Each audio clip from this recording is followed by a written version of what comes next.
बच्चों हम पढ़े हैं शेमुशी प्रथमो भाग, जो कि 9वीं कक्षा के लिए संस्कृत की पाठ्य पुस्तक है। और आज हम इसमें पढ़ेंगे द्वादश पाठ, मतलब पाठ जो 12 है, वांगमनः प्राण स्वरूपम। इसके प्रश्नोत्तर हम पढ़ेंगे। तो चलो बच्चों शुरू करते हैं, इसके प्रश्नोत्तर पढ़ते हैं। और इसी तरह के और वीडियो देखने के लिए चैनल को सब्सक्राइब कीजिए। तो इसके पहला है एक पदेन उत्तरम लिखत, मतलब एक पद में हमें उत्तर लिखना है। क वाला है अन्नस्य कीदृशः भागः मन, अन्न का कौन सा भाग मन होता है। तो इसका उत्तर आएगा बच्चों अनिष्टः, अनिष्टः, अनिष्टः मतलब सबसे छोटा भाग। अन्न का जो सबसे छोटा भाग होता है वह मन होता है। ठीक है, उसका भाग अगला है ख वाला मध्यमानस्य दध्नः अनिष्टः भागः किम भवति, मथते हुए दही का सबसे छोटा भाग क्या होता है। मथमानस्य मतलब मथते हुए, दध्नः मतलब दही का छोटा भाग क्या होता है। तो इसका उत्तर आएगा सर्पी, सर्पीह। ठीक है, सर्पी का अर्थ होता है घी। ठीक है, सर्पी मतलब होता है घी। तो ये अर्थ लिखा बच्चों, आपको ये लिखने की जरूरत नहीं, यही उत्तर आएगा सर्पी है। अगला ग वाला है मनः कीदृशं भवति, मन कैसा होता है। तो इसका उत्तर होगा अन्नमयम, अन्नमयम। मन जो है अन्नमय होता, क्योंकि अन्न से ही मन का निर्माण होता है। अगला है तेजोमयी का भवति, तो तेजोमयी का भवति, इसका उत्तर होगा वाक्, वाक् मतलब वाणी। ठीक है, वाक् मतलब वाणी। अंगे वाला है पाठे अस्मिन् आरुणिः कम उपदिशति, पाठ में आरुणि जो है किसे उपदेश देता है। तो आरुणि जो थे वो गुरु थे, तो ये जो उपदेश किसको देते हैं, श्वेत केतु को। तो इसका उत्तर आएगा श्वेत, श्वेत केतुम, श्वेत केतुम। अगला जो च वाला क्वेश्चन है वत्स चिरंजीव इति कह वदति, वत्स चिरंजीव रहो ऐसा कौन कहता है। तो इसका उत्तर आएगा आरुणिः, आरुणिः।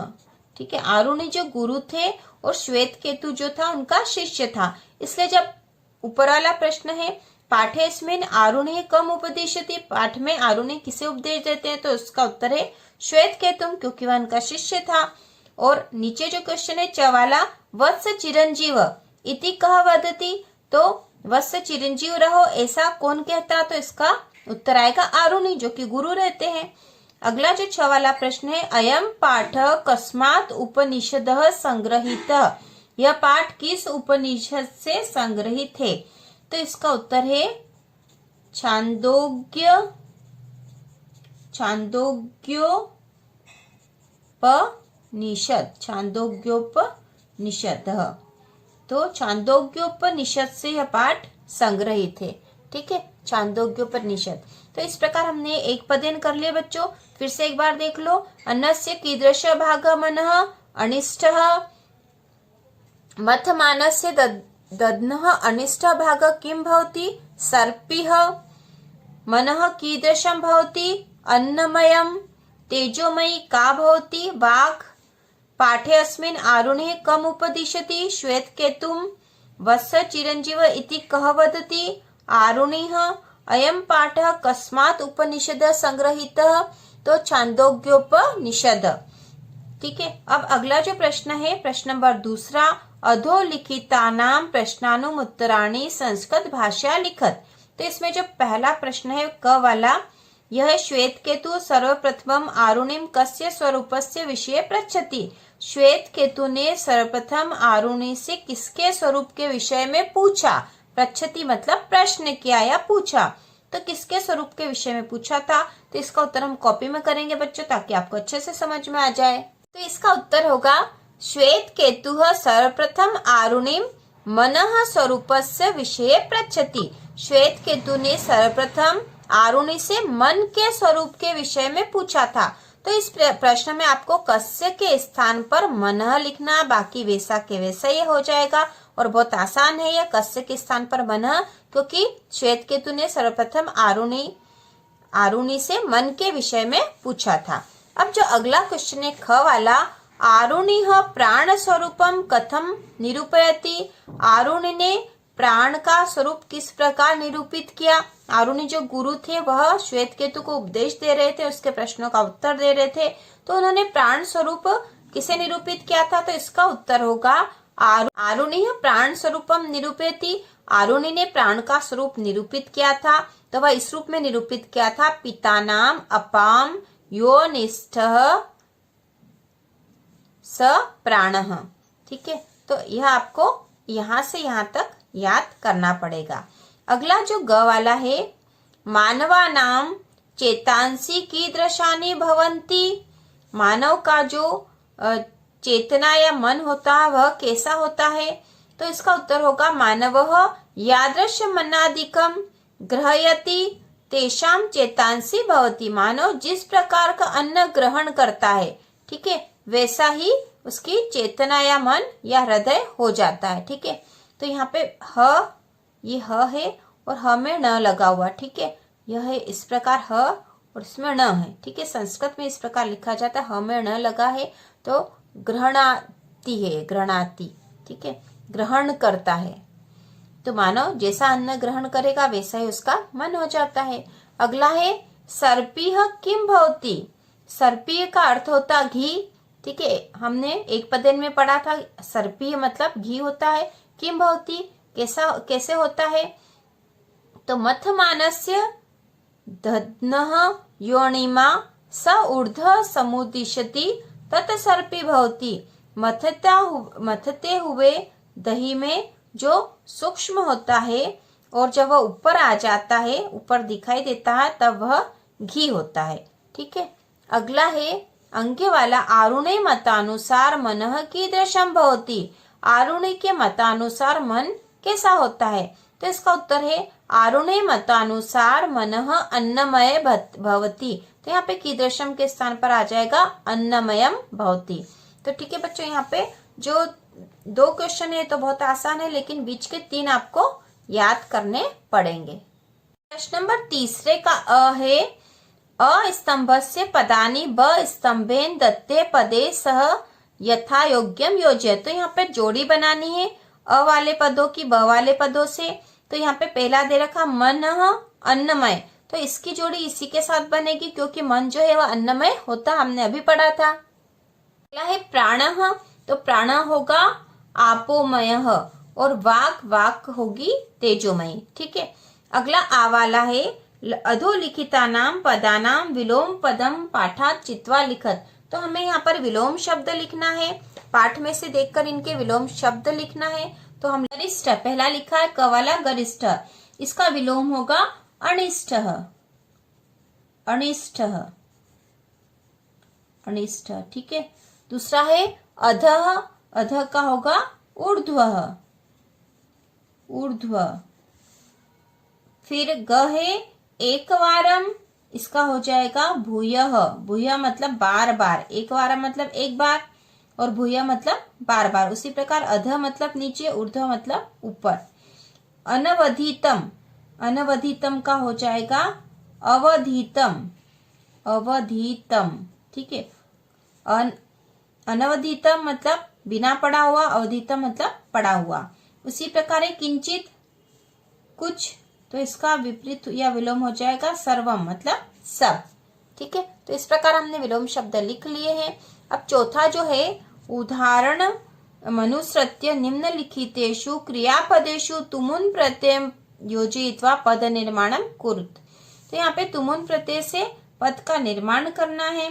तो पहला जो है उदाहरण दे रखा है पृष्ठ धन तुमुन, इसमें पृष्ठ जो है प्रच्छ है, प्रच्छ में तुमुन जो प्रत्यय लग जाएगा, प्रच्छ में तुमुन प्रत्यय से प्रष्टुम हो जाएगा। ठीक है, उसी प्रकार श्रु में तुमुन प्रत्यय लगने से हो जाएगा श्रोतुम, श्रोतुम।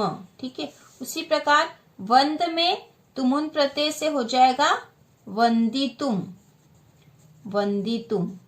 ठीक है, पठ में तुमुन प्रत्यय से हो जाएगा पठितुम, पठितुम।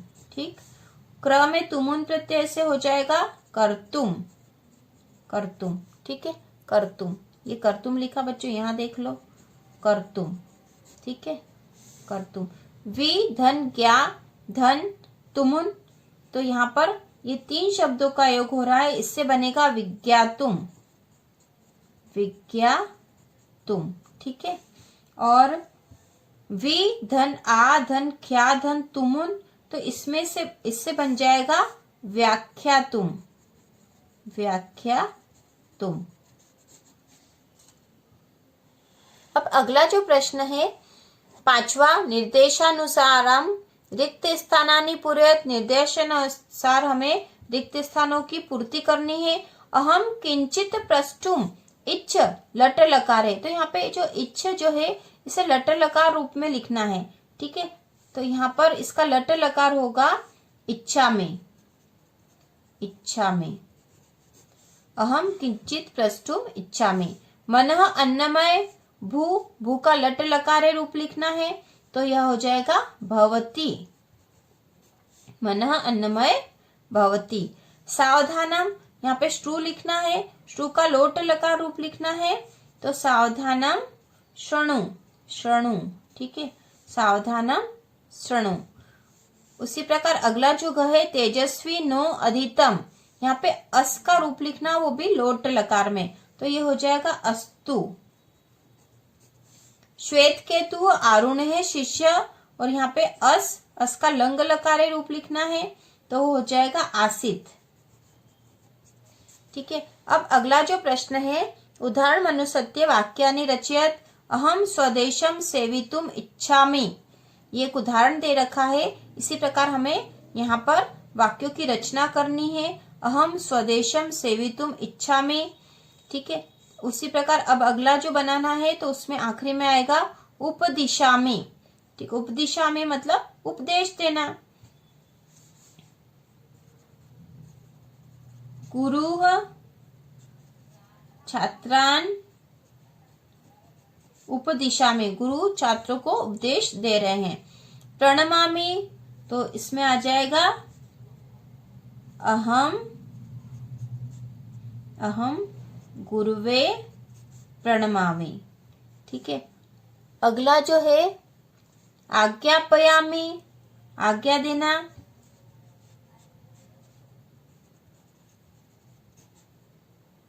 गुरु आरुणि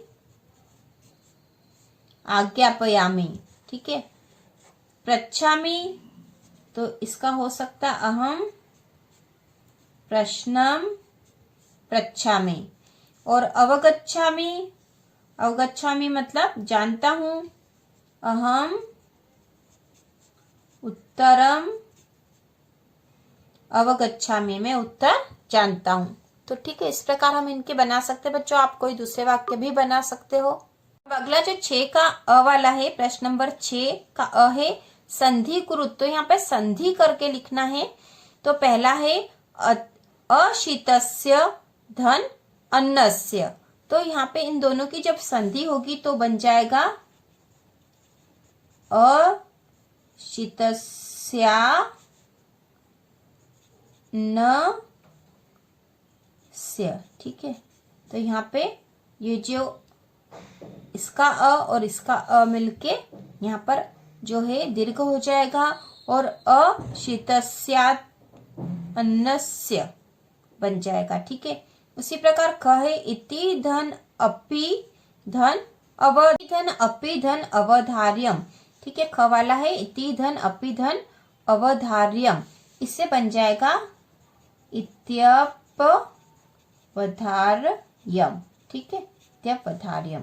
उसी प्रकार अगला है का धन इयम, इससे बन जाएगा केयम, ठीक है, केयम। उसी प्रकार अगला है नो धन अधितम, इससे हो जाएगा नावधितम। भवती धन इति भवतीति, भवतीति, ठीक है। आ वाला जो प्रश्न है स्थूल पदान्यधिकृत्य प्रश्न निर्माणम कुरुत, तो स्थूल पदों से ये जो स्थूल पद दे रखे इनके स्थान पर हमें प्रश्न निर्माण करना है। तो पहला जो है मध्यमानस्य दध्नः अणिमा ऊर्ध्वे समुत्तिष्ठति, तो यहाँ पे मध्यमानस्य के स्थान पर आ जाएगा कस्य, ठीक है, कस्य। कस्य दध्नः अणिमा ऊर्ध्वं समुदिशति, और आखिरी में आ जाएगा प्रश्नवाचक चिन्ह। दूसरा है भवता घृतोत्पत्ति रहस्यम व्याख्यातम, तो यहाँ पे भवता के स्थान पर आ जाएगा केन, केन, ठीक है, भवता के स्थान पर लिखेंगे केन, बाकी पूरा वाक्य सही, आखिरी में प्रश्नवाचक चिन्ह। तीसरा है आरुणिम उपगम्य श्वेत केतु अभिवादयति, तो यहाँ पे श्वेत केतु के स्थान पर आ जाएगा कह, ठीक है, कह, आरुणिम उपगम्य कह अभिवादयति, और आखिरी में प्रश्नवाचक चिन्ह, क्योंकि हम प्रश्न का निर्माण कर रहे हैं। चौथा है श्वेत केतु वाग विषय पृच्छति, और यहाँ पर वाग विषय के स्थान पर हमें लिखेंगे कस्य विषय, कस्य विषय, ठीक है, कस्य विषय लिख देंगे, और बाकी आखिरी में प्रश्नवाचक चिन्ह आ जाएगा। तो इस प्रकार हम प्रश्न निर्माण कर देंगे, क्योंकि हम हर पाठ में प्रश्न निर्माण वाला प्रश्न तो आता ही है। अब अगला जो है प्रश्न 7वां, पाठस्य सारांश पंचवाक्य लिखत, पाठ के सारांश के 5 वाक्य लिखना बच्चों तो बहुत आसान है। आपको यदि पाठ में से कोई से भी 5 वाक्य याद आ रहे हो तो सारांश से संबंधित ही होंगे, और आप उन पर 5 वाक्य लिख सकते हैं। श्वेत केतु आरुणः शिष्य आसीत्, दूसरा मनः अन्नमयम भवति, तेजोमयी वाक् भवति, श्वेत केतु वाग विषय पृच्छति, और मध्यमानस्य दध्नः अणिमा ऊर्ध्वं समुदिशति। तो ये हमने पाठ में से जो प्रश्नोत्तर थे उसमें से लिखे हैं, और ये सारांश से संबंधित ही प्रश्न है। तो आप इस तरह के प्रश्न या फिर जो आपको याद हो वो लिख सकते हो।